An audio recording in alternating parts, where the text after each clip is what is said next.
Hello, Internet. It is John Bunday, and I have with me Hayden, aka Subliminal VCR, in the house. Well, not my house, in his house. How are you doing, Hayden? Doing great, John. Thanks for having me on this very nice Burns evening tonight. I really do appreciate it. It's very nice to be here. Good. And speaking of Burns, I have something to enjoy because as of recording, it is Sunday night, Burns night, and I have with me Journey, which was from my Secret Santa present, where there was a collection of 4 whiskies, and I have only drunk one of them so far, and so this is the second. So, get that. Well, okay, the lid has ended up on the floor. I haven't had anything to drink yet, so this isn't like, I'm several drinks in and this is how I'm acting now. This is like, no, just... Anyway, so... Knock yourself out, John. Not literally. But for those who are curious, so Hayden hasn't got anything in the house to drink, otherwise he'll be partaking. I didn't warn him before... I haven't even got the iron brew. Yeah, but licking off my hand. So Burns night, but also want to take a moment because Russ reminded us earlier on, Russ aka Retro Bear, that it is 3 years ago today when John aka Retro Kits sadly lost his life. So we want to take a moment just to honor his memory and have a toast. So to John. To John.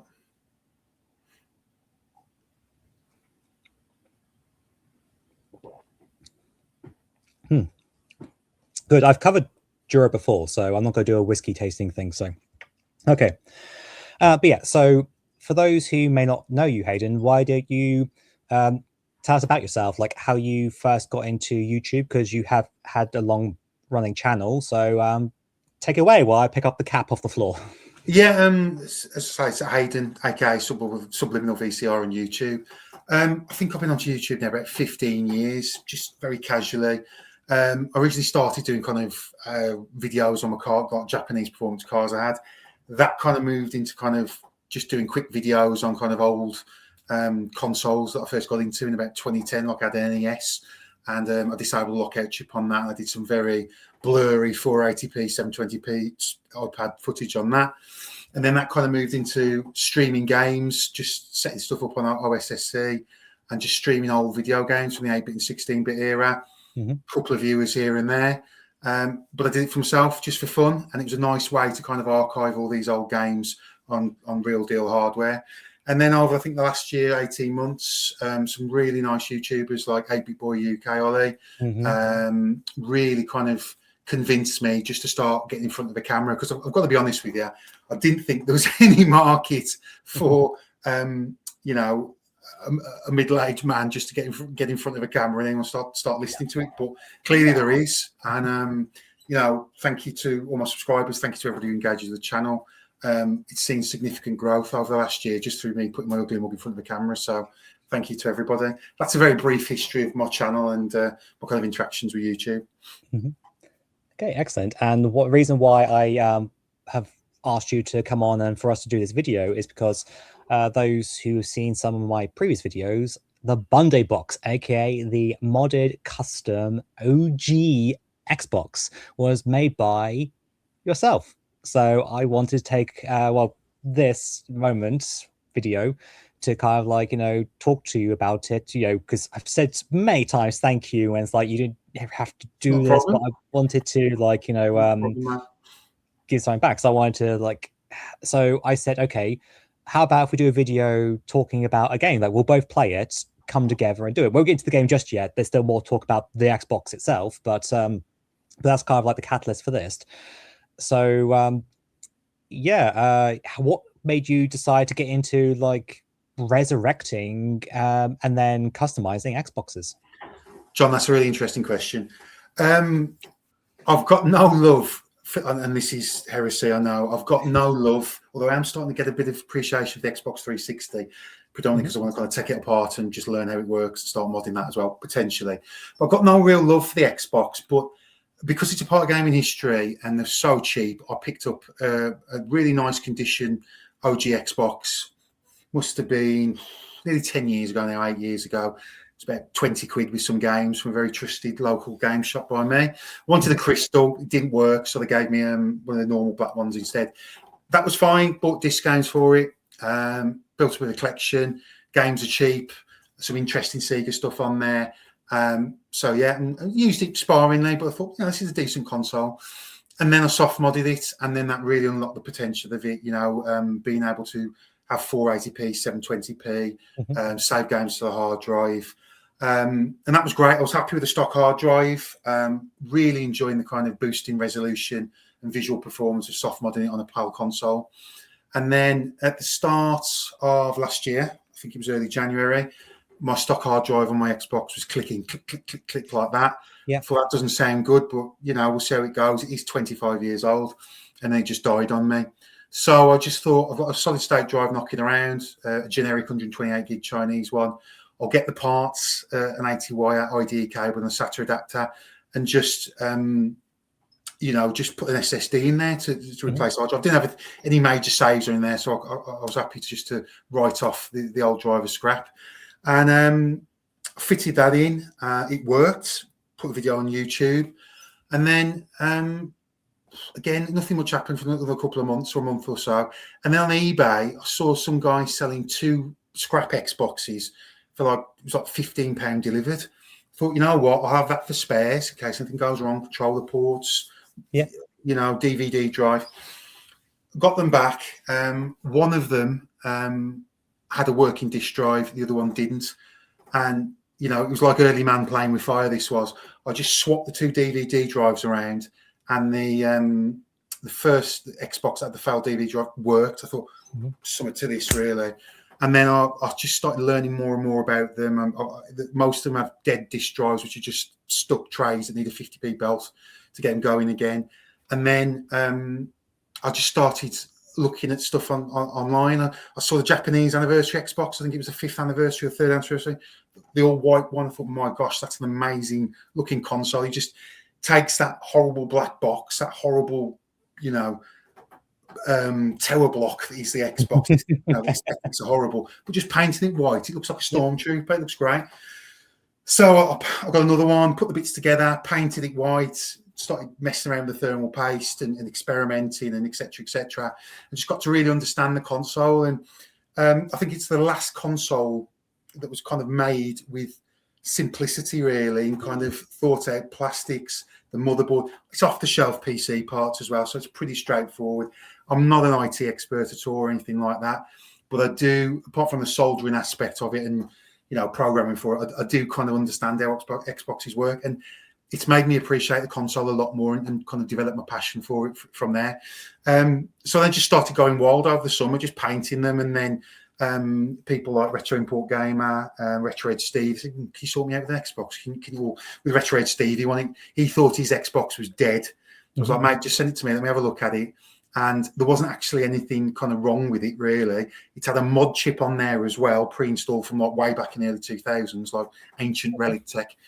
Painted it red for him, had an 80 gig IDE hard drive knocking around, put that in. And he was happy with that. Retro Import Gamer, did him his hot pink one in his channel colours. I did an Atari VCS wood trim one for Glenn Galloway Gaming. The ELG Elite Homer Gamer, did him a Ryu theme one. Done your Bunday Box. My other half's son, I made him a golden one. And I'm doing another one for a good friend of mine. I'm going to try my hand because the weather's bad. It's not the best for painting. Hydro dipping one, which will be quite exciting as well. Ooh. So, it's kind of my number one hobby for video games now. And I know, again, heresy again, but I really like building Xboxes. I find it very calming, very soothing. I don't know why, but I just do. And it's a great console. So soft mod your Xbox opens up a world of fun for it, really, as you're aware, John. Because you may already be aware, but if you aren't, or for viewers who may not know, but late last year, or just after summer, there was a release of something you could put on a memory stick to put into a 360, because you said about like getting into that. And that completely allows you to completely soft mod it and run any game you want. It's completely bypass all copyright protection or anything like that. It's just here you go nuts. So if you want to get into 360s like that, this is the time to, like, play around with them, because now the entire library is at your disposal. Again, I don't understand 360, so please forgive me, John. I think you actually know more about 360s than me. But that soft mod, isn't it like semi? It's not actual kind of permanent. You have to kind of go into the stock dashboard, load up a game, and then put it in each time. It doesn't kind of sit on the hardware like a traditional soft mod with See, like an I haven't Xbox, actually sorry, an LG Xbox or Wii. tried it yet. I mean, because when I've played my 360, because I got it like year, 2 years ago, thanks to Femi Chicken. I don't buy Xboxes. I get them from tubers. But I've only been playing the games that, the actual stock games I own. Like, so I haven't needed to like soft mod it yet. Yeah. It's just because there have been a couple of people who've talked about it and shown up on their channels, like my co-host on the Mega CD Appreciation Society, Martin, aka Teg, the Evisham gamer, and of course Goldtooth. They both talked about it. So, yeah, exactly. So they both talked about it. That's how I'm aware of it. So but that's a different generation altogether. So back to OG. But yeah, so because I've talked about it when I did the unboxing for the Bunday box, but just to say again, like when the original Xbox came out, like I had a GameCube, so like, because we were still in the console wars back then. It's just like, oh, OG Xbox, like, oh, you could build like a house with those things. So like, we're a laughing stock. I mean, we talk about internet revisionists, about people just rewriting history of the UK gaming scene. I've got to be honest with you, the OG Xbox, that's why there's so many available at cheap price in the UK. It was a massive flop. It was a laughing stock in the UK. Now, no one talks about that on the internet anymore, but you couldn't really give them away. Nobody wanted them. Now, I know there was like people really in the know, and they were really, you're all a bunch of fools, and they were right. But most of the people in the UK went for a PS2 in the first instance or a GameCube, and it was just a laughing stock. It was big. It was horrible. Remember, in this country as well, we kind of brought up on Japanese slimline aesthetic consoles. The Xbox was just horrible to look at. And I just thought, I'm not buying a PC without a keyboard, thanks. I want a proper games console. Just my take on it. And a lot of people around in that period, John, you know what I mean? Exactly. But now, like, I mean, I preach to the choir here, but like, but look, when you actually go and actually look at the games and the things that weren't necessarily talked about at the time, because again, everyone just talked about like Halo, which, don't get me wrong, like, I've played Halo since then. Great game. I enjoyed it. But playing like, Jet Set Radio Future, like that game is like so badly needs to be played by more people. But talking that game, I'd experienced that on the Dreamcast a few years prior. And again, I saw that on the Xbox, thinking shops like,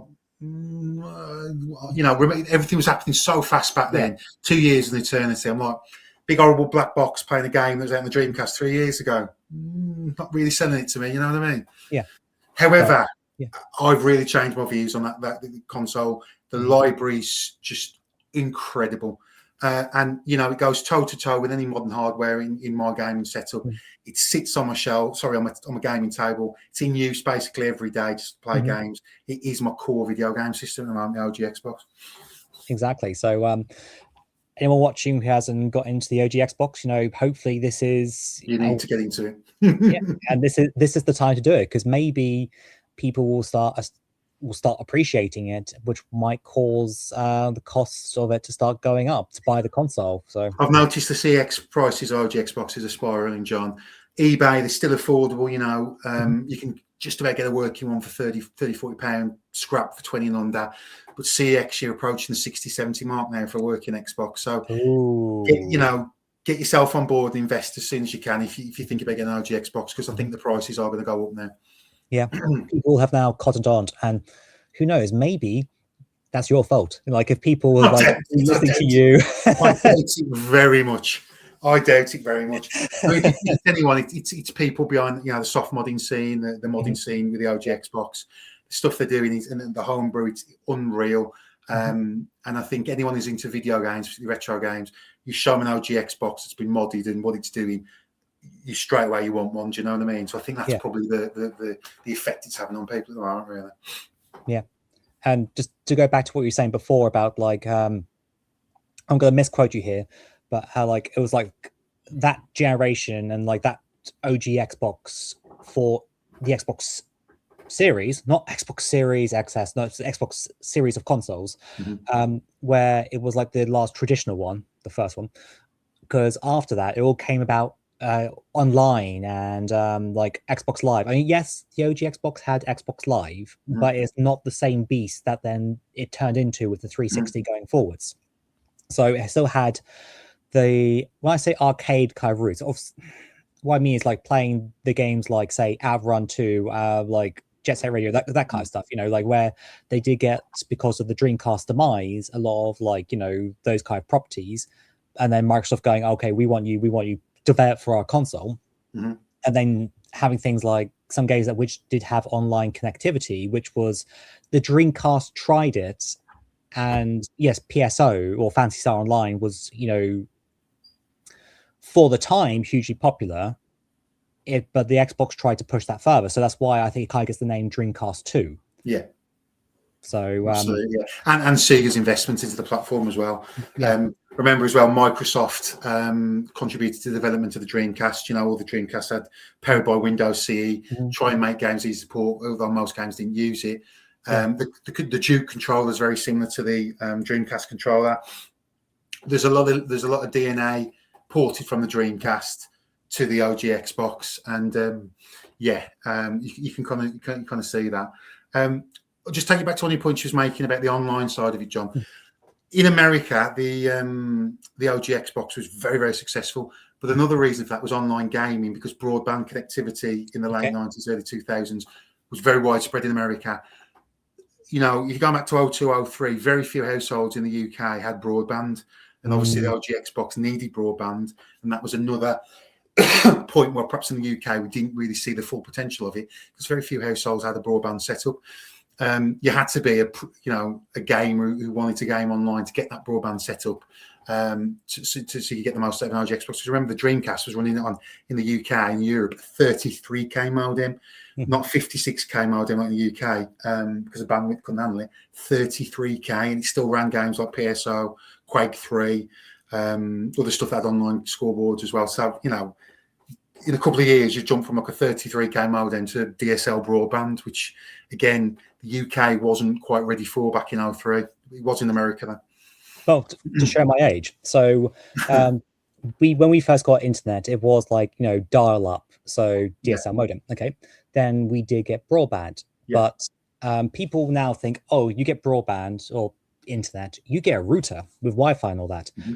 When broadband first came out, you did not get a router. You got there's no Wi-Fi. You got a USB modem. Yeah. So and the Xbox has an Ethernet adapter, and like I had a GameCube, I actually got the broadband adapter for it. But again, that was an Ethernet adapter. So, and it wasn't until I got my first job working at, now gone from the high street, but Staples. And we were selling routers. So it was me deciding to like using what I was learning working at the shop, because, I like into tech and, speaking to the guys in that department, like, oh, how does this all work? Buying a Belkin, Wi-Fi router. This was 2004, maybe. So, and like bring that home. Took a little bit of time to figure out how to actually get the thing set up. But then suddenly we had Wi-Fi in the house, and like use Ethernet cables, and like, so we no longer had just one computer that was on the internet. Because if you wanted to, like, because my first purchase from getting my retail job was buying like, a brick of a laptop. So, and which was like, I saved up for months and got like a 700 quid laptop. And because we still had the family computer, like we couldn't have both on the line at the same time. It would be like, okay, getting the modem and USB modem and like, anyway, but sorry, went down a bit of a rabbit hole there. But yeah, so not at all. And I'm just going to chuck a stone down the rabbit hole as well, because you brought back a lot of memories for me. I used, when we were in my early career, my priority spending was to get a broadband connection, broadband modem. For Steam was in its infancy there, and downloading games on 56k just wasn't going to cut the mustard. Counter-Strike, I needed a broadband connection just for good latency and good ping. And as I say, I had to wait a week for BT to switch it on or something like that. It was absolutely crazy. Madness. And I remember at work just saying to people, I've got a broadband connection. Everyone's like, what do you want a broadband connection for? Are you crazy? Well, look how the world's turned out, you know what I mean? Yeah. You can make a phone call at the same time as browsing the web. Yeah, another big bonus, yeah. Sorry, I'm topping up my glass. No, I'll go Rather for than it. wondering what the heck I'm doing with my hand. So, but yeah, so, okay, when I talked to you about doing this chat, internet history wasn't really what I thought would come up. This is good stuff. This is what the people want, you know what I mean? Musings. Yeah, I mean, honestly, I haven't thought about USB broadband modems for like 20 years, over 20 years. That's the magic of these stats. But yeah, so but this kind of shows like the landscape at the time. So even if you did have an OG Xbox, which had like the LAN ports, no one could use it really. No, not in this country anyway. No, I mean maybe if you had, I say that because I grew up on the Isle of Wight, but maybe those who had cable, not American cable, as in like a cable internet service where it was actually an Ethernet cable. Yeah. Maybe potentially they did. So I can't speak for them, but Yeah, I think on some of the PAL Xbox games like Pro Evo Soccer 5 on the box artwork, this and in the box, there's like BT broadband sign-up schemes as well and things like that. So okay, yeah. I think by about 05, the providers were trying to get gamers on board by using subscription offers and things like that. You know what I mean? So yeah, I think that was a key point as well, wasn't it? Routers having that Ethernet port to plug your Xbox in and other consoles, etc. Yeah, because I mean, fine enough. So another work story. So I said about getting a Balkan router from work.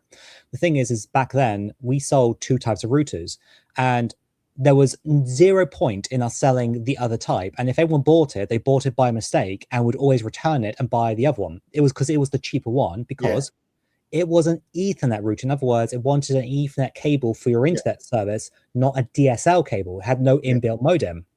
So, but no one on the island was offering that internet. So it's like, it was useless in our store for us to sell this, but because we were a chain in the country, we had to sell it. But it was, anyway, so yeah, so you could buy routers that would allow you to put an Ethernet cable in to receive the internet rather than like the old style DSL cable. So, but yeah, so. Interesting stuff, John. Interesting stuff. Yeah. So, but okay, is there anything else you want to say about the your either your YouTube journey or the OG Xbox before we move on to the game?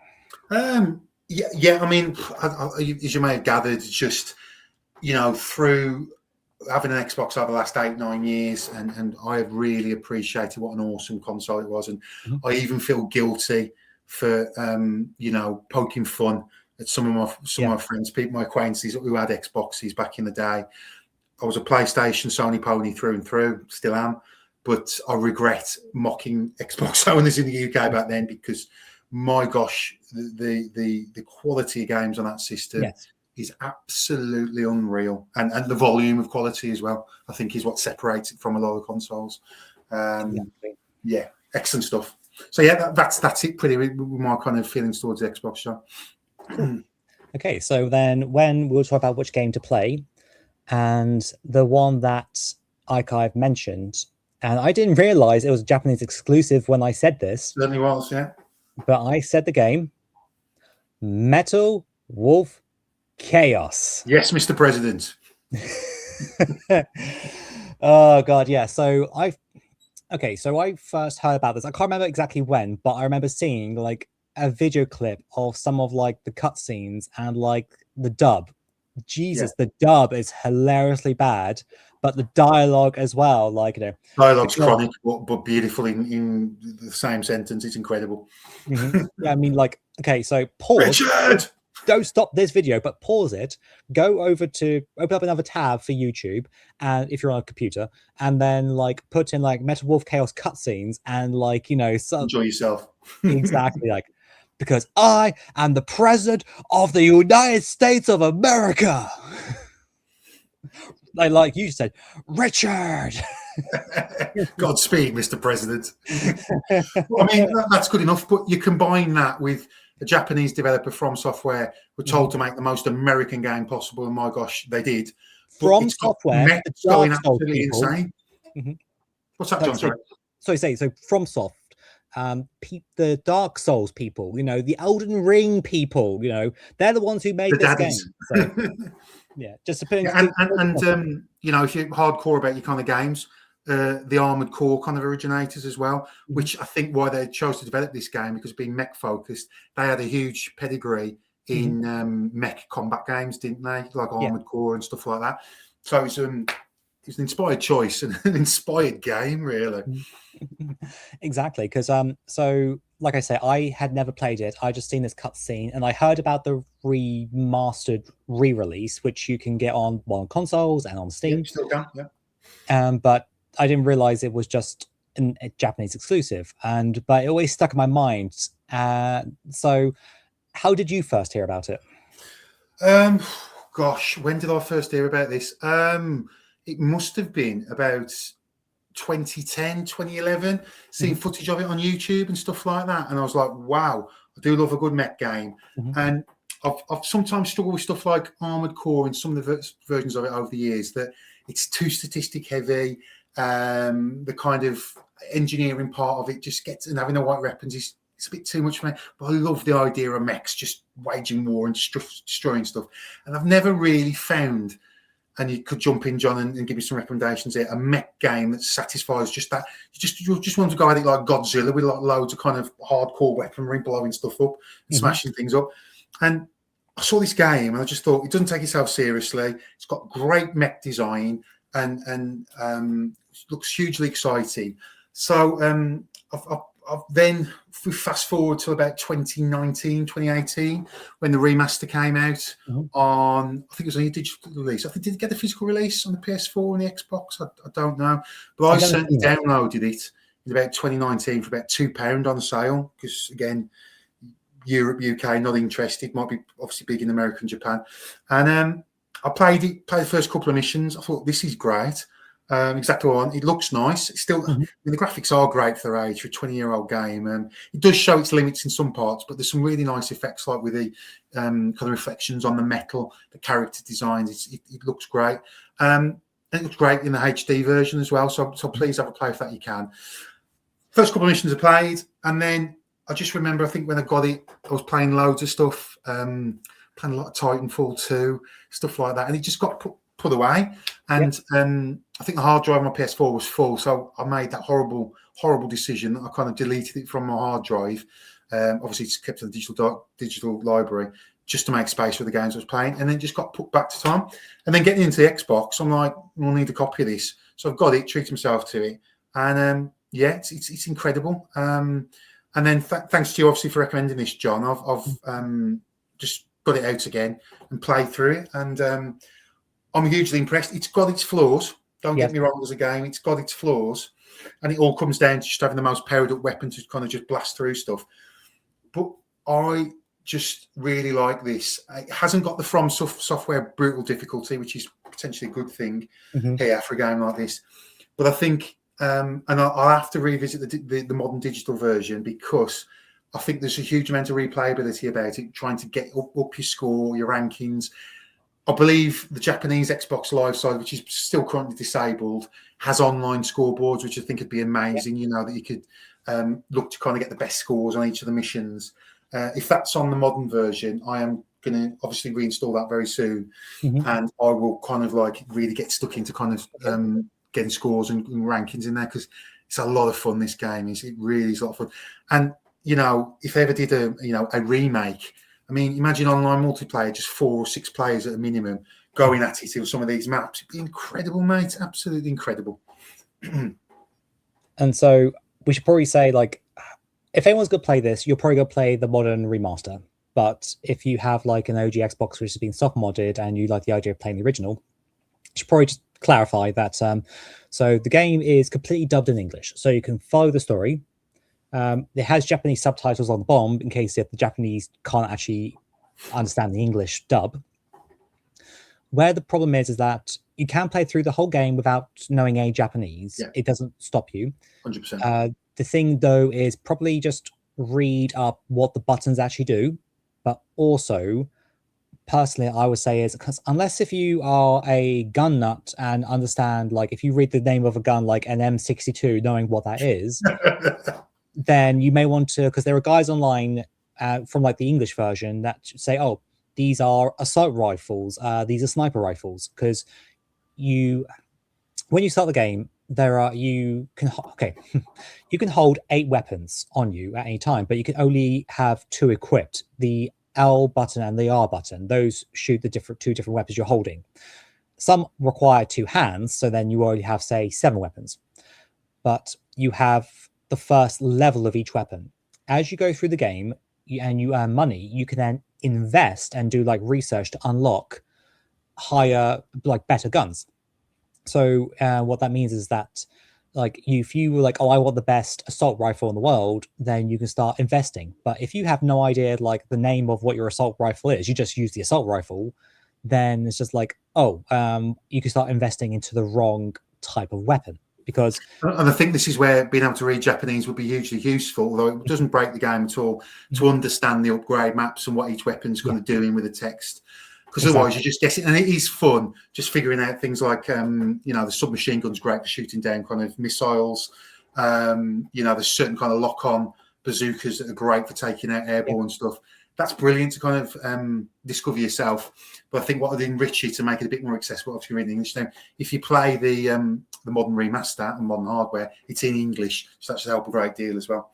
Exactly, because a very important note is just because you have done you invested in like unlocking, like understanding the weapons, you do not have the weapon then to use, because then you have to manufacture, and that is a completely separate cost. So then what I did for my playstyle was, because when I was looking through to see, I was looking to see what are the best weapons in the game. So and then I was like, okay, I know that I want to invest into, say, the rail guns or miniguns, which then become rail guns, whatever. But I then like invested, but I did not buy any until I got down to the very bottom and bought the best one you can. You can then unlock others, but you cannot invest. You have to, I think, get like S ranks or something like that. Yeah, maybe. and then you can unlock suits as well on New Game Plus with better ranks again. But you've got to do internet research on that. Now, I don't know if that's a sign of the times or from software, because going back to my Demon Souls days in 2010, there was nothing out there. You had to, you had to get good literally, because you were on your own. There wasn't any community. There wasn't any information.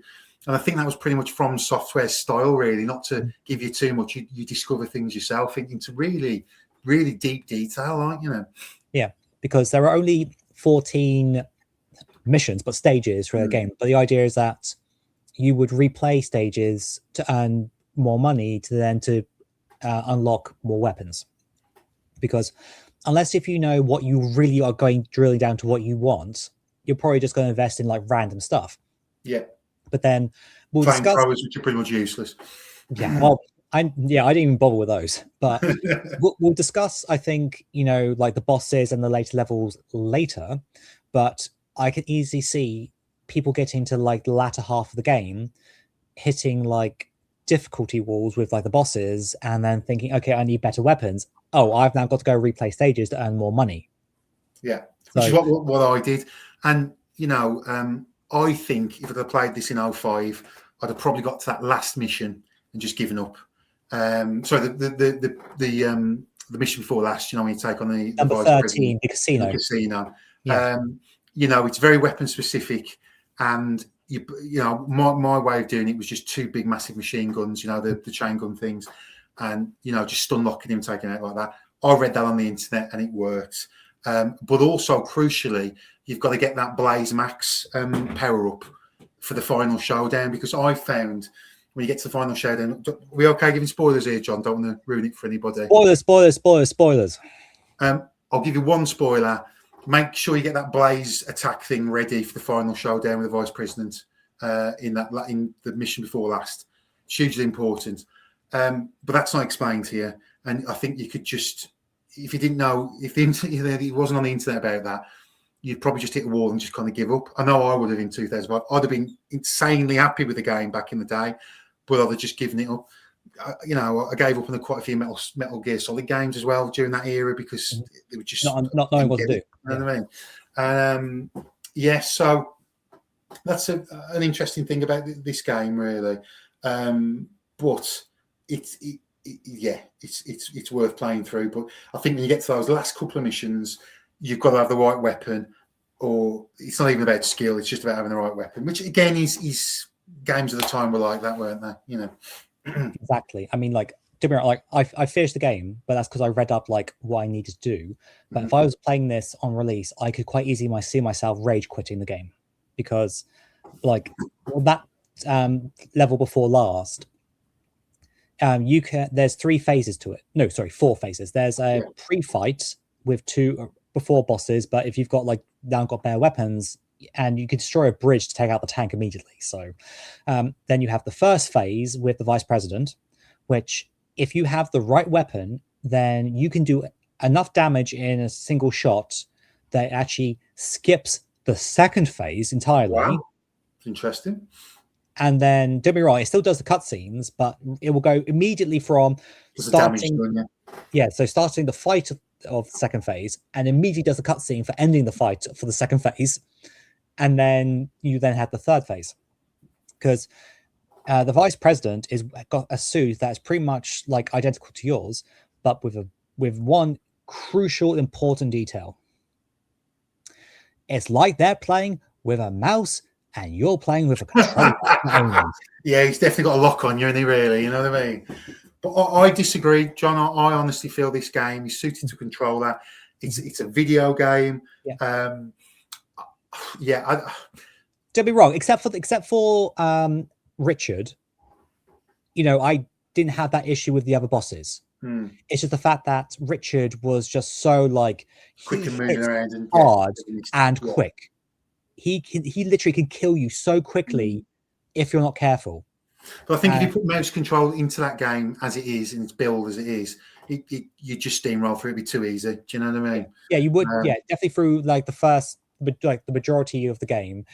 But it's just like for those last bosses, I would have preferred the ability to have a mouse. But don't be wrong, like I got the better weapons, and then I read up about like how to make things easier for me, which may be like trivializing it, but it's just like no, the game lets you do that. You know, it's not like you are cheating. The game is designed the way it's designed. So if they want you to replay the old stages to unlock better weapons, it's designed that way. Yeah, exactly. And there's countless games like that, though, isn't there? That are just not on the grinding side. I mean, you get games that are designed to make you grind to get things, to get tools that go. There are a lot of games of this era and still today where they just want you to revisit old stuff to kind of get more money, get credits, experience, whatever, so you can get better weapons to get yourself ready for something to happen later on. It's a very, very old kind of video game design, isn't it, really? You know, I think that being said, maybe partially is because if you have been unlocking better weapons as you've gone along, then it's to give you like the empowerment kind of feeling, because if you go back to an older stage that you might have struggled with with a boss, and you've got a better weapon loadout, and suddenly you decimate the boss and you feel yes, you know. And so this is the speed and score aspect of it, and I'm kind of looking forward to 2 things: New Game Plus on the OG Xbox version because I know what I'm doing, and then to kind of revisit now with a modern version, play through it with that knowledge, and you get much more of a kind of manic buzz from it because you know what you're going to do to get a score and to get through things. I think you can get even more enjoyment, and I think that's why this game gets misunderstood. I think the enjoyment level goes up with it the more familiar you get with it, really, as well. Do you know what I mean? And yeah, but again, another From Software thing, the Strong App, New Game Plus, Demon Souls. You know, I myself included consider that to be one of the first games to do like a New Game Plus after like the Resident Evils and things like that. But this was doing that as well, wasn't it, really? So impressive stuff. One criticism I would have, and I said this to you at the time, is that so the first stage they kind of handhold you and like this is the game and like this is how you get through. And I mean, I don't want to spoil it. But a quick aside, I don't want to spoil it, but the ending of the first level where like how you escape, I think is just like this is such like, you know, like oh, cheesy is not the right word, but kind of like, you know, like film kind of like, you know, the idea of so if you visualize the White House and like there's a long strip of like not a river but like a pond kind of like with like a monument in front of it, and then you have the Abraham Lincoln Memorial, and this is just so you go to That's not Abraham underground. Lincoln, though, is it? I think it's what should we call it? The main guy, the president's dad. Oh, yeah. So I shot him by accident, and he says something. Now, don't shoot me, or something like that. So it's even what weirder, to be honest with you. You know what I mean?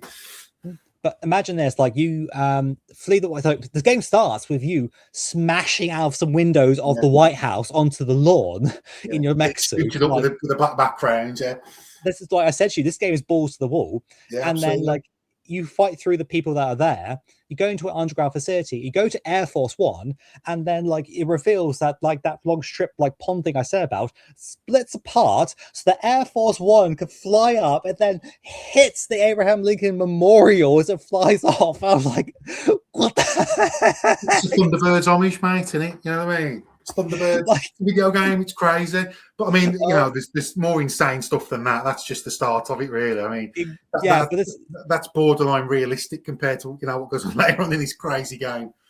Oh god, but sorry, I was talking about like a criticism I had. Sorry, so okay, yeah. So you have this balls to the wall action kind of like starter mission, then you have the next one, mission number 2, and that is because as you after that you then get the option of going different levels in different orders that you want to do, but you have to do mission 2 next. And I felt that the boss on that level was too much of a skill jump, considering how long it takes to get to the boss. Yeah. So if on replays it's trivial, but you have a large level with lots of objectives that you need to take out, and then you've got to take out this big tank. But the big tank, again, it hits hard and hits often. And I honestly wondered at that point, is this the wrong game for me? Because I was worried that this was going to be the entirety of my play experience through this. It's just I'm going to, and I said to you, waste my time replaying levels to get to the boss because there's no checkpoints. If you die on the boss, you're back to the beginning of the level. Yeah, old school video game brutality. I myself thought there was like a checkpoint save system. There might be in the remaster. I don't know.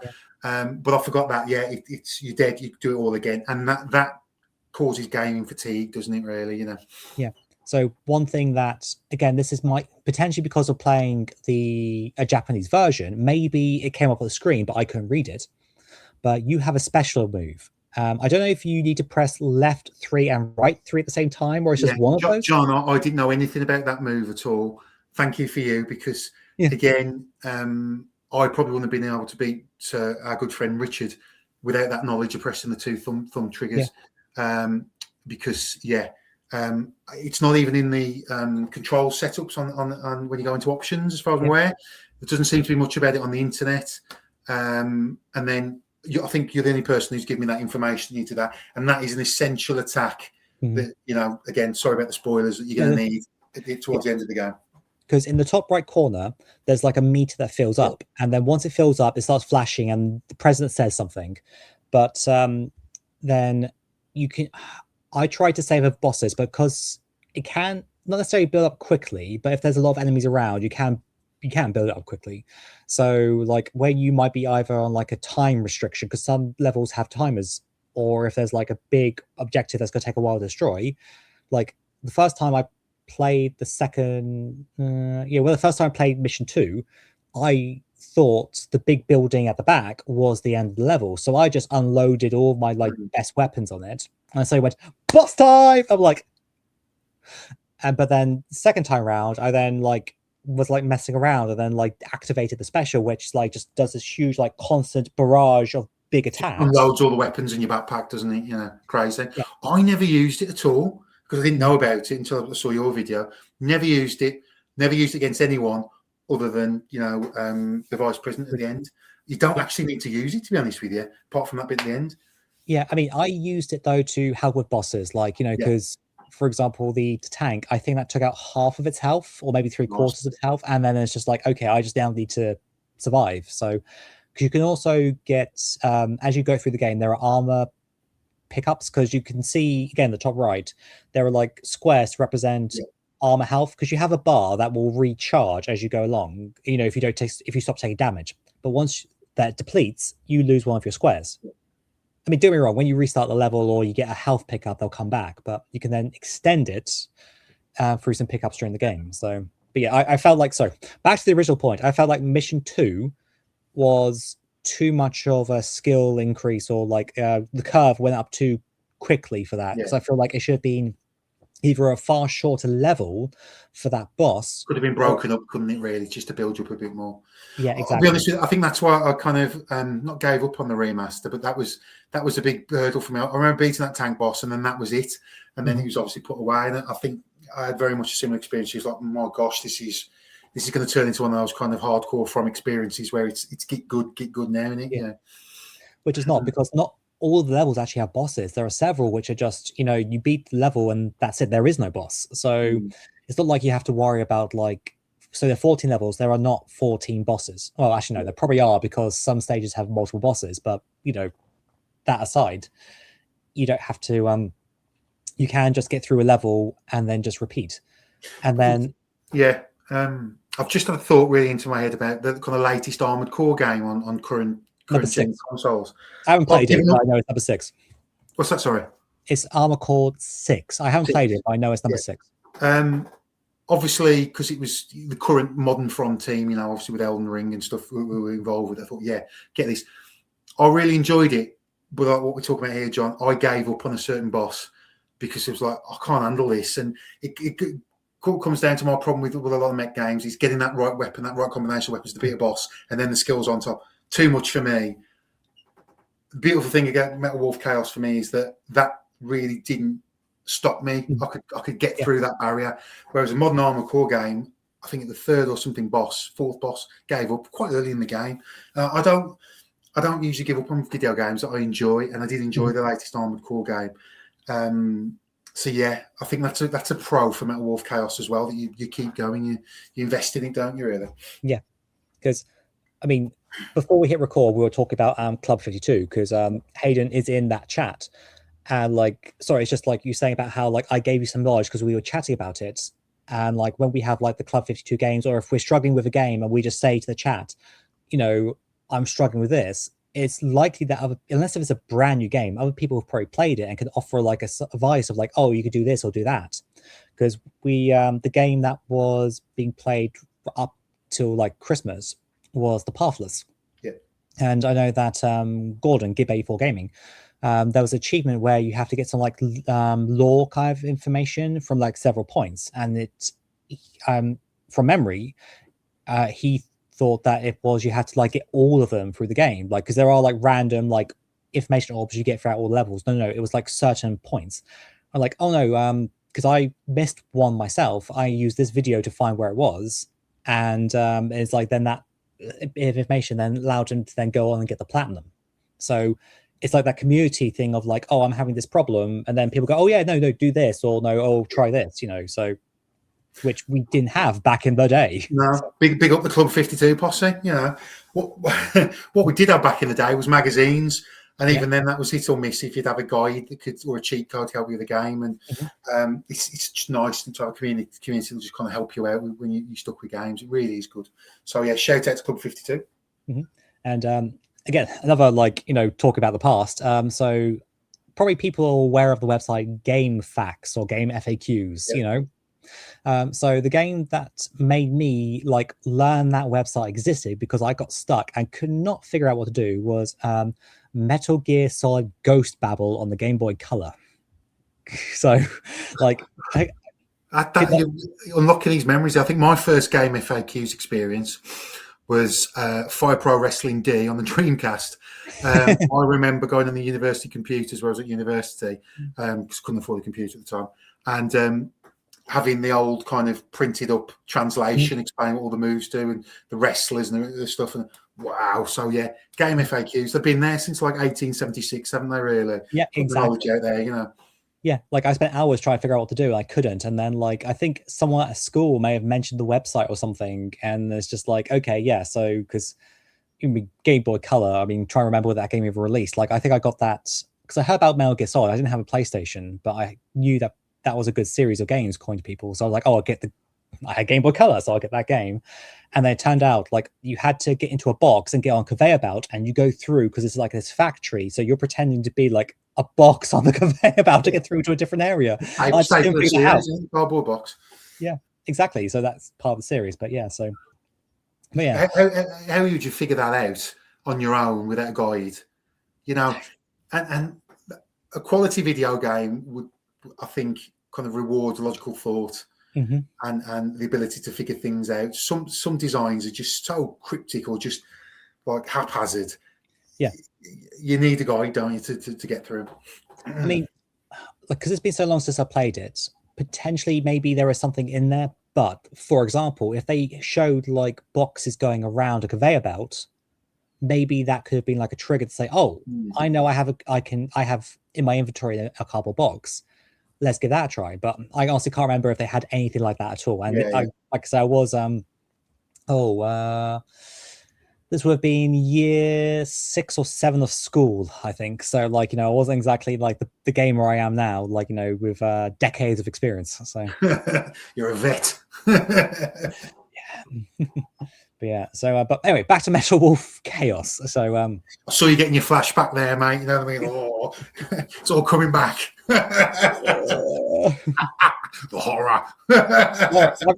I finished the whiskey. I need more to deal with these memories. Yeah, but okay. So, are there any points that you wanted to bring up about the game? Yeah, thoroughly enjoyed it.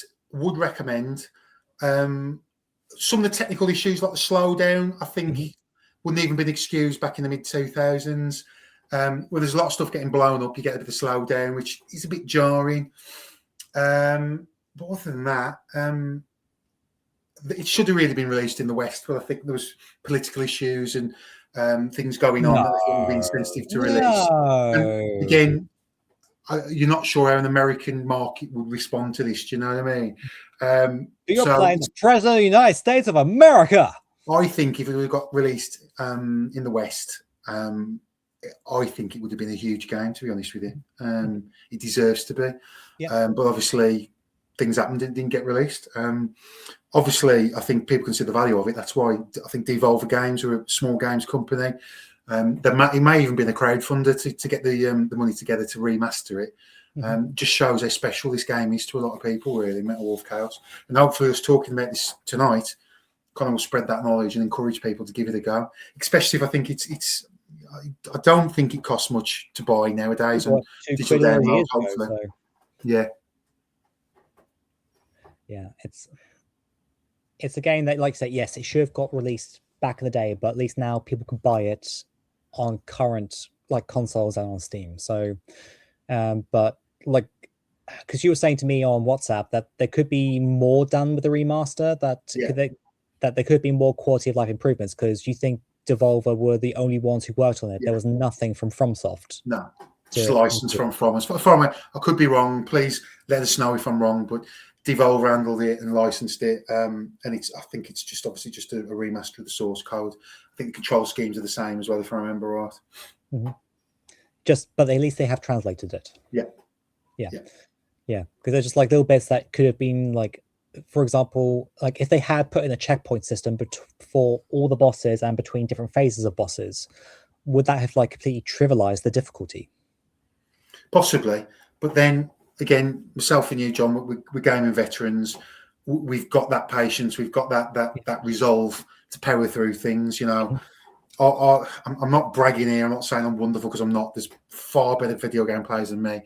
But from really, with the Souls games have taught me as a gamer and in life, what it's all about is, you get smashed to pieces, you keep going, you keep going, and you'll get through.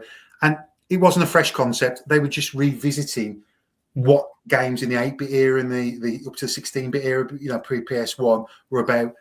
Again, games were brutally hard, and you had to have skill or perseverance to get through it. And that's what it's all about, really. Yeah, because at least for 2/3 of the game, you have the choice about which level you want to do. So if you struggle with one, you can go off and do a different one, and then, like say, complete that and then earn some money, or go back and redo old ones to earn money to get better weapons. So at times it may not necessarily be a skill issue.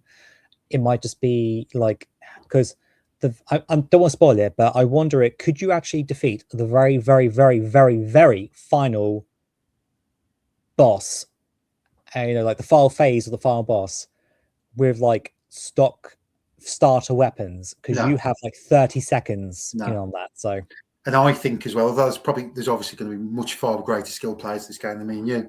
I think even fully tooled up and fully upgraded, unless you know a certain trick, we don't give too many spoilers here, of how to deal with that final form of the boss, you're not going to beat the boss.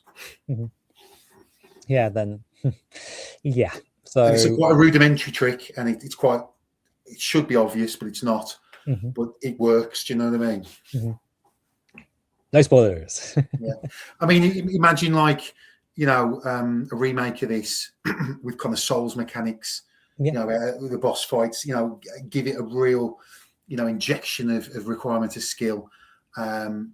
You've got a a kind of instant classic with this game. Really, if you could have that kind of love to it, but it's not. I don't think it's ever been popular enough or sold enough to warrant that. You know what I mean? But any kind of development team who want to make a mech game, they should have a look at this and think, what can we could do with this with a new franchise, a new IP, because you could create an incredible mech game with this. With this as as a core idea. Right. Now, if only we had affiliate links to earn money from people buying Metal Wolf Chaos after watching this. Big up From Software. But yeah, so honestly, like, if you have the capability of playing the OG, or if you only want to play the remaster, it's definitely worth giving a try at least. And like I say, don't give up if you struggle with the second level. No, don't give up at all. No, even if you find you're struggling, just read up some tips, or like replay all the levels to earn more money, to unlock better weapons, to go back and remember that special attack with like the two thumb, like L3 and R3. Call it the John Bundy attack. The John Bundy attack. The John Bundy attack. The John Bundy critical. That's what it is. It's official now. Well, because I believe in my justice. Oh my days. Oh God. Ugh. It's crazy, isn't it? Trying to quote things that people are probably thinking, why is he saying that? It's like, play the game and you understand. He's going on about nature conferences and stuff like that. They can be put on hold at the moment. Yes, it's like, how's my diary? I won't be able to make that. I'm jumping in my giant mech to kick ass. Oh, and there's a level later on where you have to, oh my God, where you have to take back the White House. And because they put armor plating in front of it, so the White House has its own health bar, but in front of it is the armor plating you have to destroy. It's called Fight House.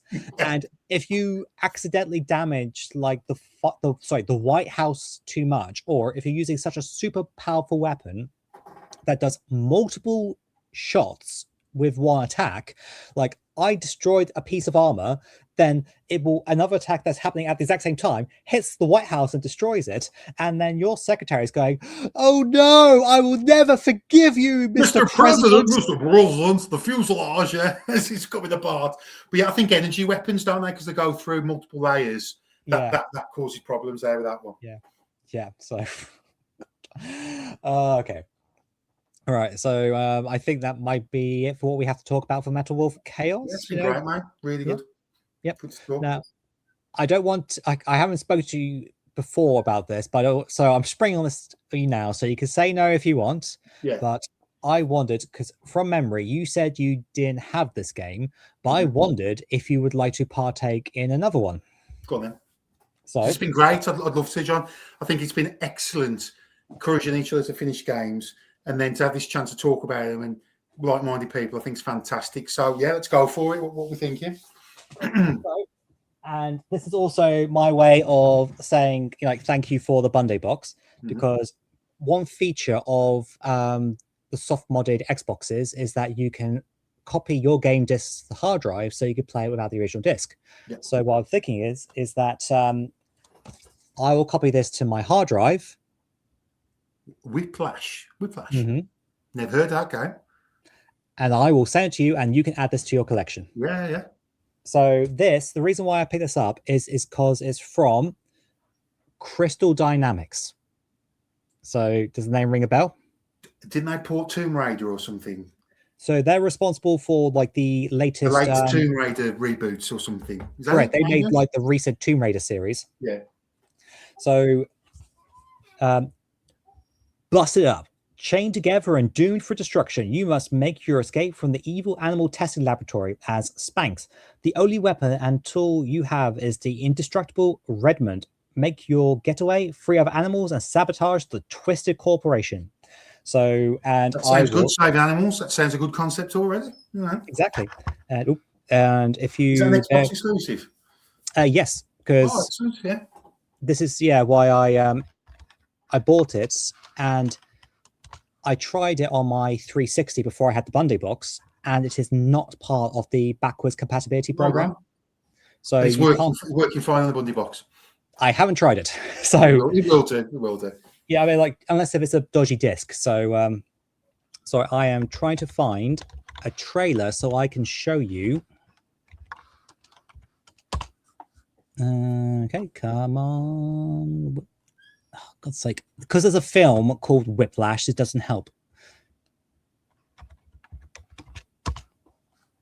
Starring the awesome J.K. Simmons. Not the game, the film. Okay, so he was also on PS2. Okay. So, okay. I've never heard of. Right, so bear with me, caller, and I will. Okay. Present. Share screen. Yes, blah, blah, blah. We will have window.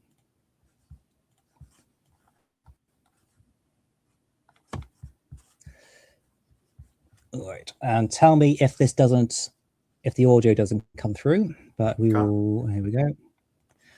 Okay, so here we go. Oh, this is good. This is good for reaction videos as well. It's really, isn't it? Mm-hmm. This is what we do in Club 52 when the game gets big. Yeah. Good stuff. Can you hear that okay? Yeah, just about, I think.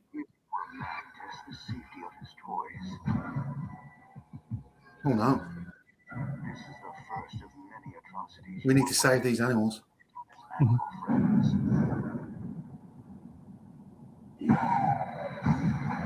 Oh my days. Ooh.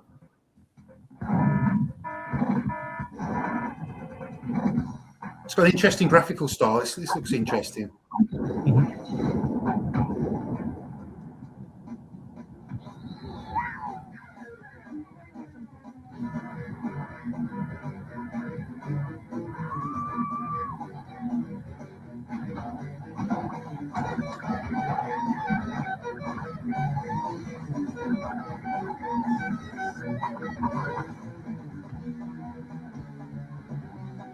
Okay. Looks like a bit like Devil May Cry, you know. In terms of the mechanics, yeah. Could be wrong.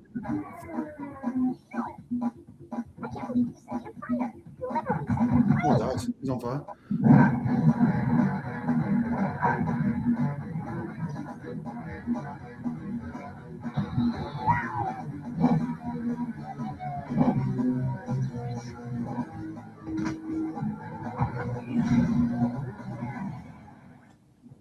Yeah. Down for giving that a go. Looks good. Excellent. Okay, so I will copy that to my hard drive. Yep. And then I will, if you send me your address, I will post it onto you and you can have that for your collection. Well, I can put it on my hard drive, just send it back to you, John. Whatever you want, mate. It's not a problem. But I appreciate the gift if it's going to be a gift. Yeah, because I mean, like this, because when I was, so there's a documentary YouTube series called why does the name No Clip, and they did like some interviews with Crystal Dynamics.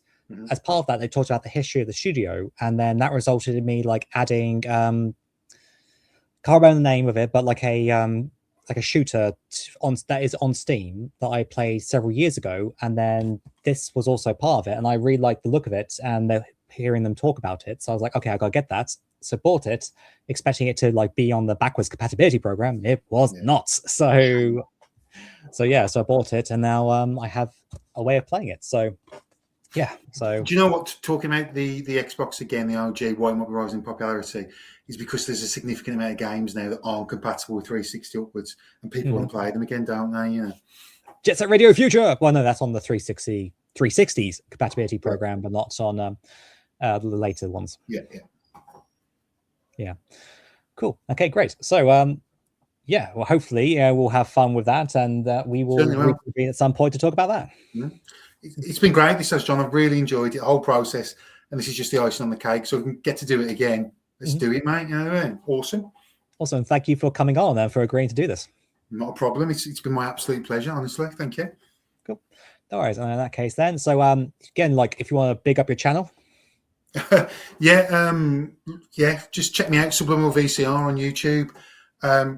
Lots of tat, OG Xbox, messing with OG Xboxes, and loads of old games. I just enjoy playing old games and some modern stuff as well. But yeah, that's what I'm all about. And don't forget, it has been requested if you can show how, like on the Bunday box, you had, like, if I don't do anything and it goes to screensaver, it literally comes up with the, Bunday box and several different like logos and things, like how you managed to do that. Yeah, I'll have to do a tutorial on that. I'm running XBMC for gamers at the moment for my dashboard. Again, plug to my video on my channel if you want to see it. But I'll have to do an Unleash X build as a dashboard, just so you can show you how you can put the screensavers on and change the dash look as well. Because on the builds I've done for all the other YouTubers, I've put like a custom green Xbox-ish dash. So yeah, it's all good. Awesome. Great. Okay, in that case then, until next time, take care. In a bit, John. Bye-bye. Bye-bye. Bye-bye. Bye.